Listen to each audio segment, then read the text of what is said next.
Hello and welcome to Sentinelone presents ETCISO Redefining CyberSecurity in association with ETCISO. I'm your host Shilpa Ratnam, and on the panel for our AI versus AI episode today, we have Diwakar Dayal, Managing Director, Country Manager, Sentinelone. We have Sanjeev Singh, CISO and Data Protection Officer, Birlasoft, and Unique Kumar Group CISO, Birla Group. A very warm welcome to all three of you. Thanks. Thank you so much for being part of our panel today. To set some context for all of you, in the ever-evolving landscape of cybersecurity, the clash between artificial intelligence and cyber threats has become a battleground of algorithms. As organizations deploy increasingly sophisticated AI-driven security solutions, malicious actors respond in kind, leveraging AI to devise more intricate and adaptive attacks. The conversation around AI versus AI delves into the nuances of this conflict. What is the vision of the group? What is the sort of digital transformation that you've seen over the past few years? So we have an understanding of your cyber landscape. Sure. So thank you for the opportunity. So Birla Group is a large conglomerate and one of the reputed conglomerate of India. We have different businesses. Starting from the consumer business, we have Orient Electric. On the other side, we have Birla Healthcare, which is into the IVF fertility, and we are in the top 10 fertility business in India. On the other side, on the B2B, we have Birlasoft, which is a large global company, caters to the global clients. And the other side, we have HIL, which is into the pipes, into the roofing sheets, and also we have HIL Parador, which is in Germany. We have NBC Bearing, which is a large manufacturer of automobiles. And on the other side, we have a company which is into the cement business. And we have large paper industry with the name Orient Papers. We are also partner to Caterpillar with the name Jamco. And we have the premium institute, that is Birla Institute of Technology. We have companies Avtech, and we have company like Neosim as well. So these are the traditional businesses. And we have a philanthropic initiatives. When I talk about philanthropic, we have hospitals, that's the Trust Hospital. We have Birla Institute of Technology. We have schools in Kolkata. We have school in Jaipur. And we are doing a lot of digital transformation over there as well. At a group level, we consider 3 initiatives at a larger scale. So we know that technology is the only way to enable the business and to multifold. Number B, we are leveraging the data. Third, we are also creating a census. We are creating a points where we can connect to the internet. Third, we are also considering cybersecurity on a top priority. Apart from that, we have the challenges in the growth as well. So we want an excellent customer experience to be in place. So we want these world-class experiences at Birla Group. Now, coming to this sort of cyber attacks, despite the technology also developing, there's been so much advancement. Why is it that the breaches are now seemingly unstoppable? This is almost like a cat and mouse game where every time the vectors changed, right, you had adversaries or hackers really change their tactics to be ahead of the defense or the organizations that are defending against them, right? And I think when we kind of look at in India lens and perspective, clearly there are a couple of challenges that stand out. One being antiquated technologies. I think we are still trying to defend, attacks of current generation using the technology and tools from last generation, right? Second being, I think cost is obviously been a concern for businesses, but when we look at really reducing areas to, have better cost controls, when they touch cybersecurity, they are again touching an area where they are basically stepping back ahead of, compared to the attackers. Third has been in terms of human talent. And I think the traditional approach of using humans to fight machines obviously is not working today. Absolutely. Sanjeev, I would love to hear your insights on this. I think the main reason why the breaches have not stopped, in fact, they're increasing, and I fear they'll continue to increase further, is because of motivation. Since 2010, once blockchain and other technologies came in, which gave anonymity, which allowed attackers to monetize what they were doing. Now, despite what we do as defenders, right, attackers have a big motivation to earn money. That's some great perspective that you've brought in. Unique, what has been your experience? I totally agree with Diva and Sanjeev. So nowadays, for every business, technology is the enabler, and business has to grow many folds. I have not heard a single CIO or a CISO talking about the digital transformation. Every company is doing a digital transformation, and in the manufacturing, you listen about IoT, you listen about Industry 4.0.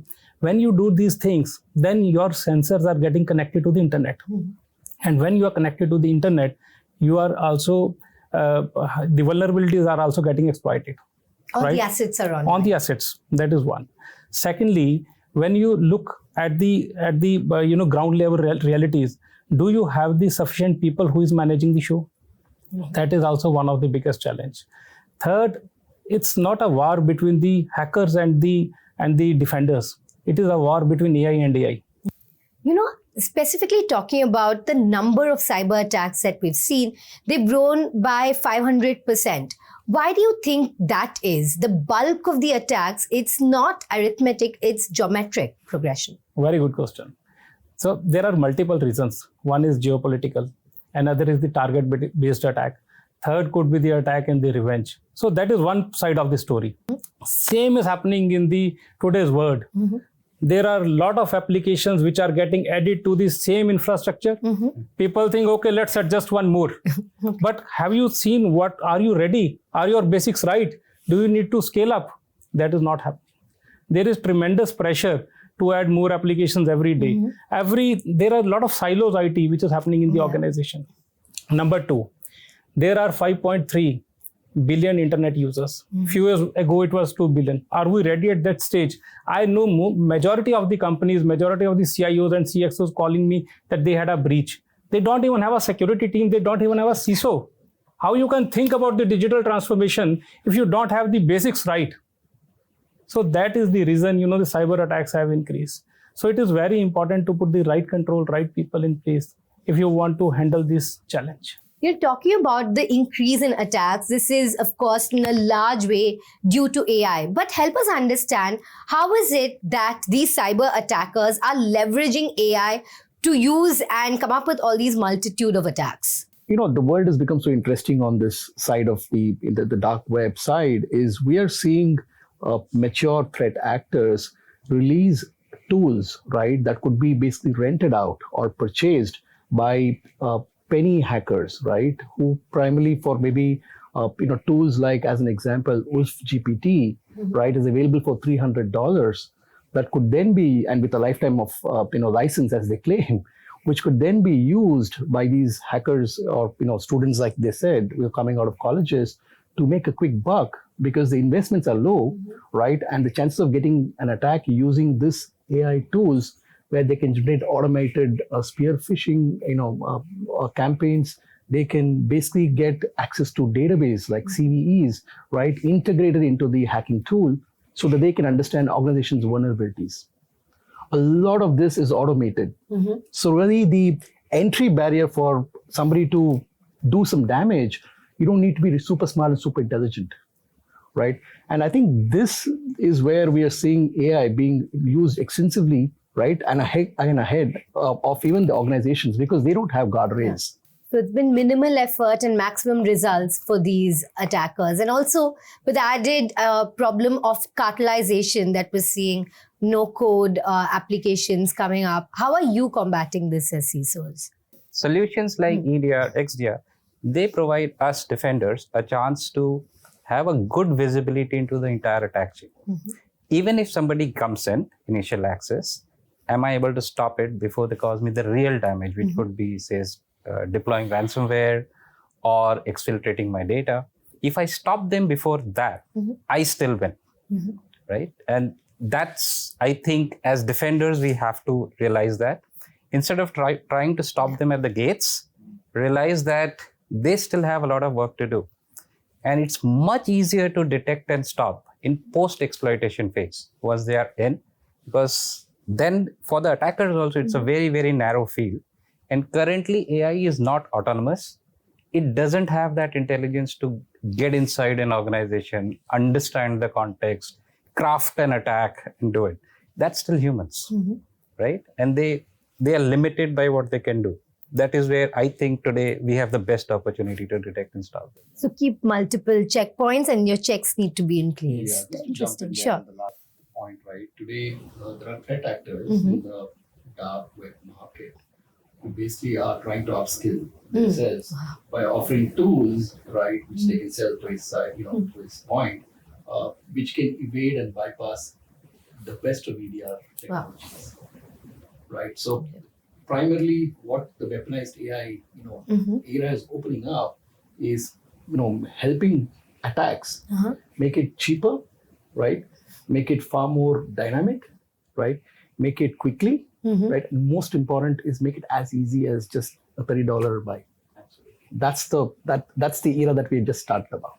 That's scary. You need to combat that sort of efficiency and determination. And just to Absolutely. add what Go Diva ahead. has said, earlier we were talking that it will take 180 days to detect whether you have a hacker inside your organization. Days were gone. Okay. It's a matter of a week, a matter of a day, because AI has significant made a game changer. Okay. Now, in a few seconds, it is determined whether the hacker is inside or not inside.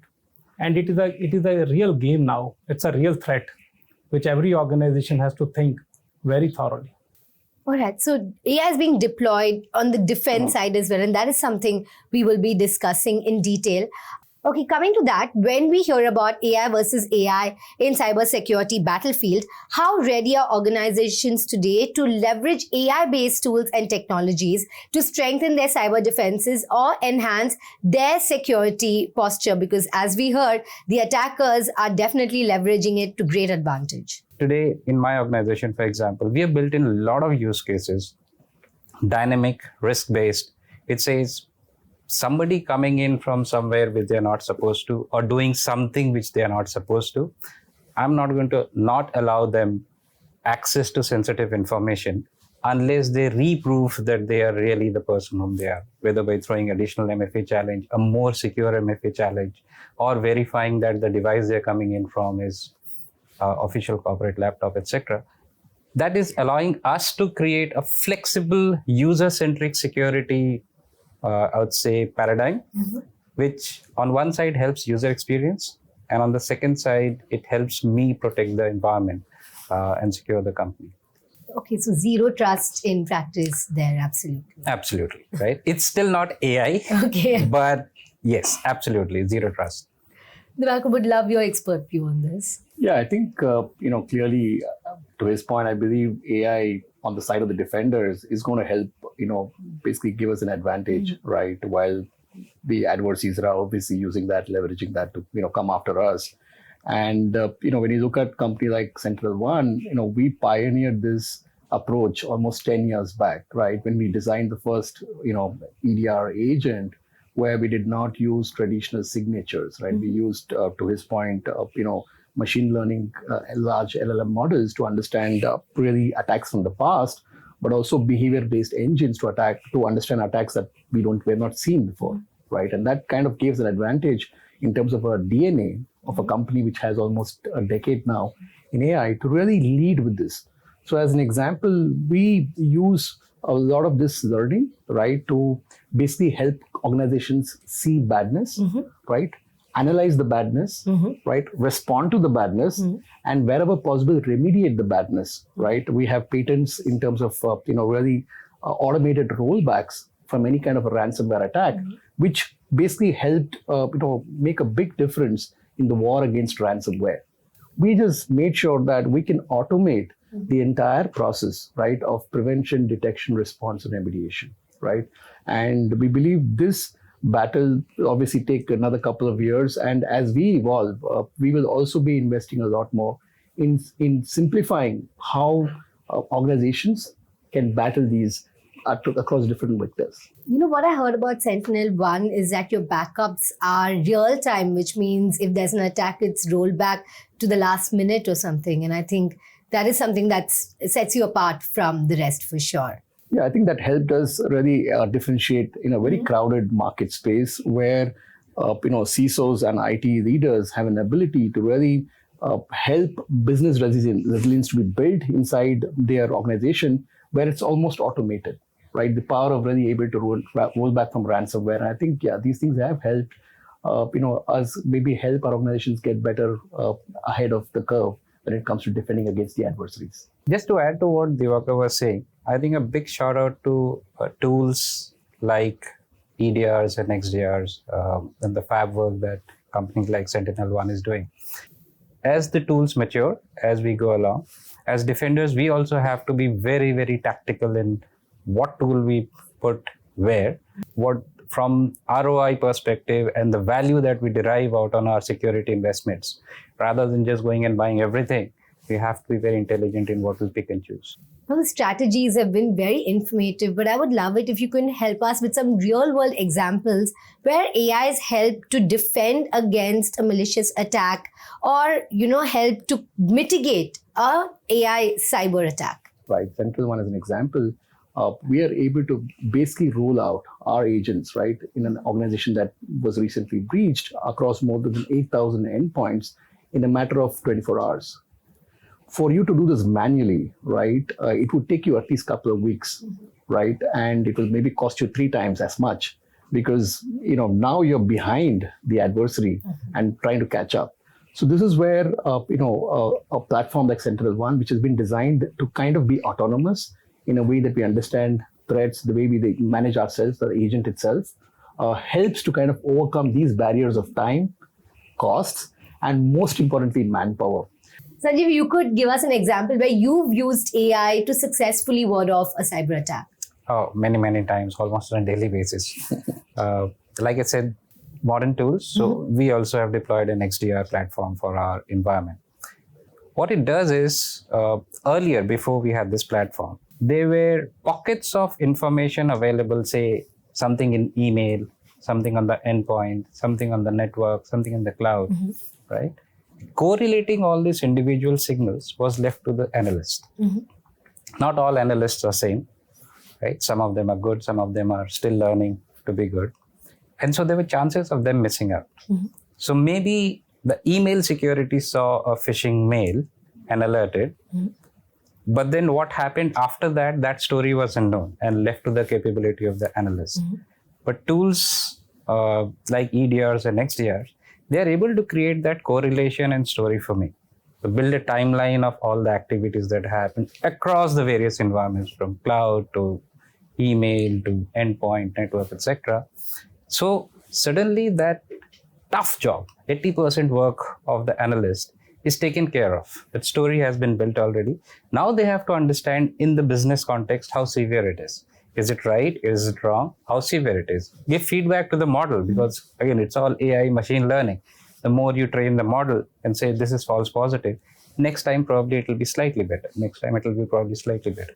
And so that the human and machine or AI interaction is helping improve the detection day by day. Okay. Thank you for explaining that with examples. Illustration really helps us understand it better. Now, Unique, as the group CISO, how does one build a robust cybersecurity architecture?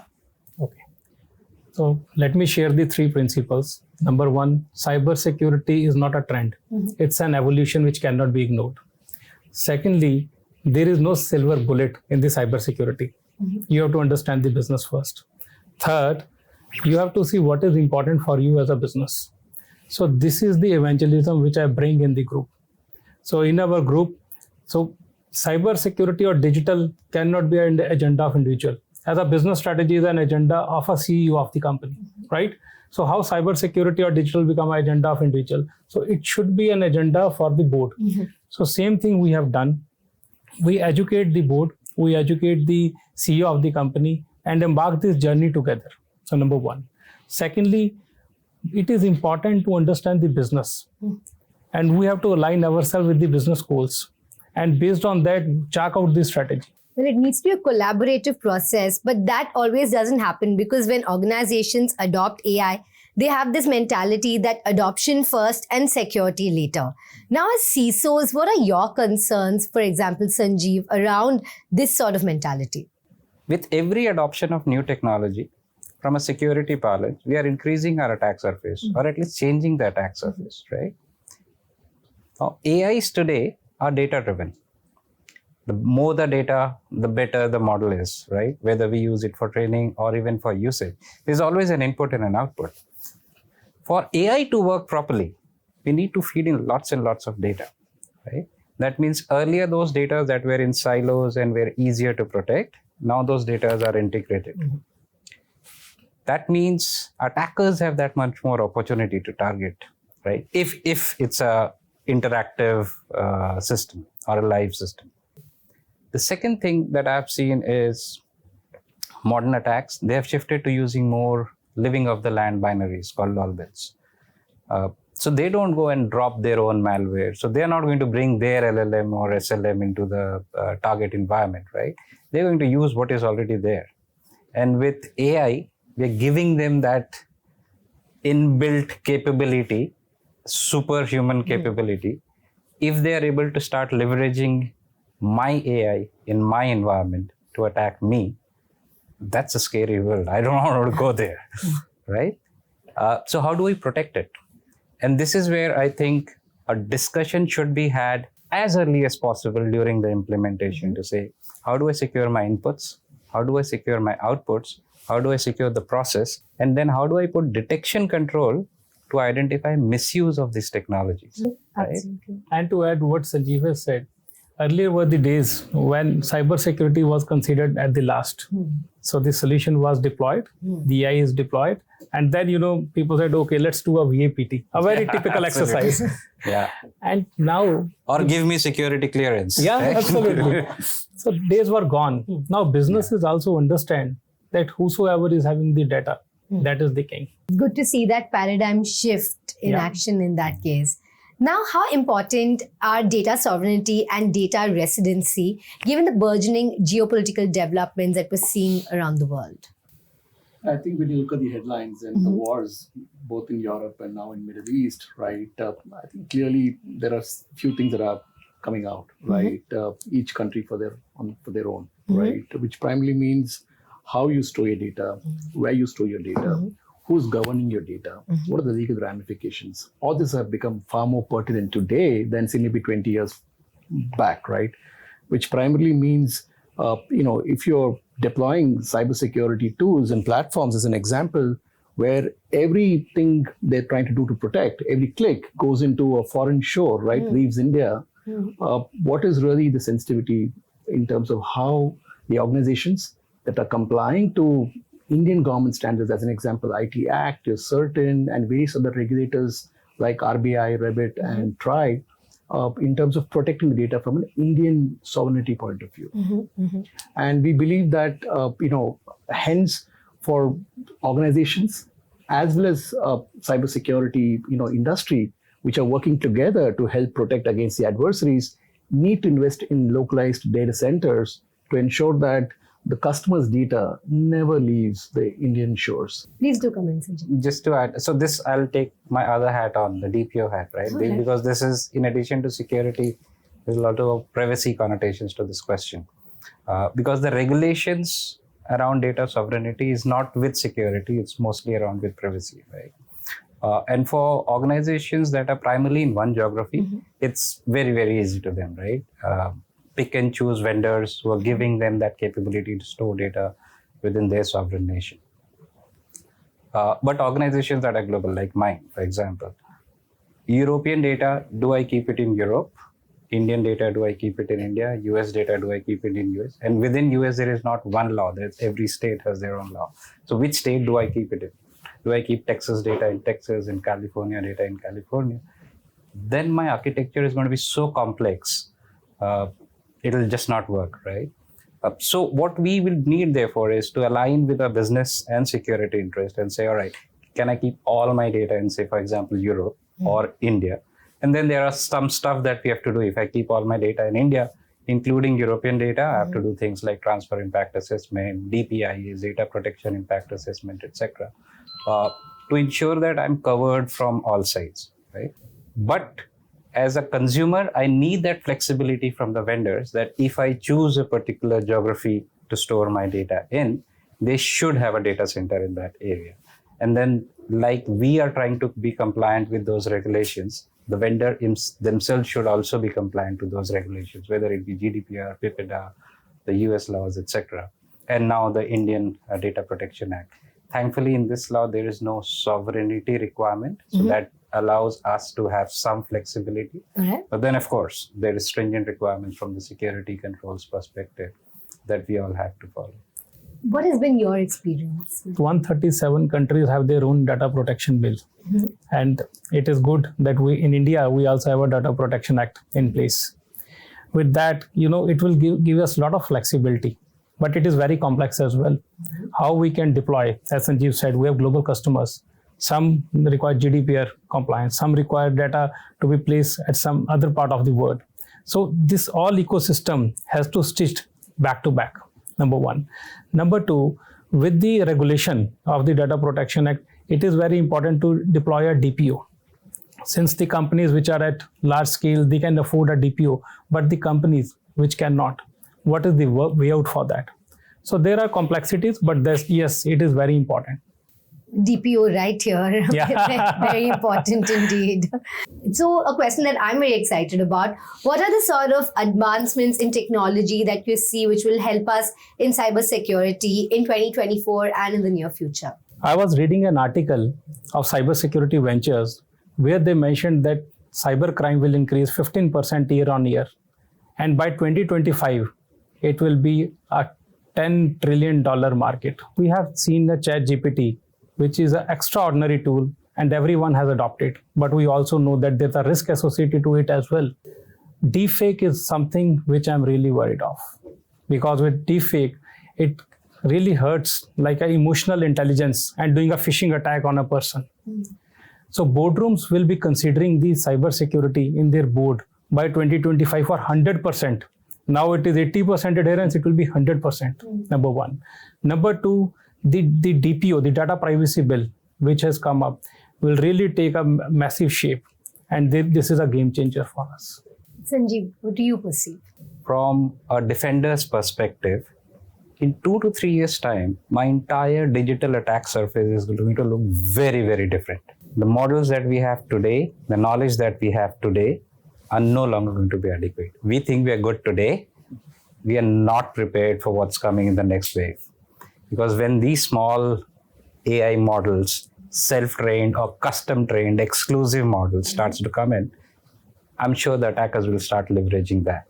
And when they start developing codes using these models, which are like absolutely custom, that is the time where I think the AI will start moving towards being autonomous, start getting more intelligent, and then we will be heavily reliant on companies like Sentinelone and others to help us protect, because we do not have that capacity. So now, Diwakar, do you have any good news from the defense side? Given the DNA Sentinelone has had, we've obviously understood that there are ways we can still continue to innovate and improve our organizations, our customers' lives by really solving few critical problems. I just talk about one as an example, just to leave the audience, is talent, right? Today, when we look at large organizations and they have a lot of controls, security controls, they rely a lot on SOC, right? To really understand what threats are coming in. But unfortunately, the number of people that we can employ, right, at the cost of return on investment on the cost that's going inside, and also the talent, readiness itself, makes it challenging to really hire the best of security specialists to understand these threats. What Sentinelone did with launch of what we call Purple AI, right, back at RSA earlier this year, is really offer a very simple generative AI conversational tool that the SOC team members can converse in plain English, right? So that they don't have to understand the complexity of queries behind them. How does it help the organization? It basically helps them where they can now basically embrace, engineers are not super smart, right? And who can do, other important things where they can automate a lot of these processes of how they understand threats, not just from what Sentinelone is seeing from our own EDR, but also from third-party, security tools they may have had for SSL VPN, for firewalls, for UEBA, all of them ingested into one single data lake that basically runs the algos that we have developed over the last 10 years to understand really how do you connect data to context, context to stories, and stories to really actionable intelligence powered by XDR. I think this is what we should all be expecting as we come into New Year, simply because it is going to get relentless. And if you're not going to invest in next generation of AI-driven tools and stick to the traditional, database or cloud-based tools, you will be left behind. Well, thank you so much. It's been a very nuanced conversation indeed about AI versus AI. Now, CISOs such as Unique Kumar and Sanjeev Singh have brought their expertise to the forefront, sharing insights on how organizations can stay one step ahead of cyber threats. Diwakar Dayal from Sentinelone, whose revolutionary AI platform has reshaped the defense paradigm, has also shared some very valuable insights. Thank you all for joining us today, and I look forward to many more cybersecurity discussions.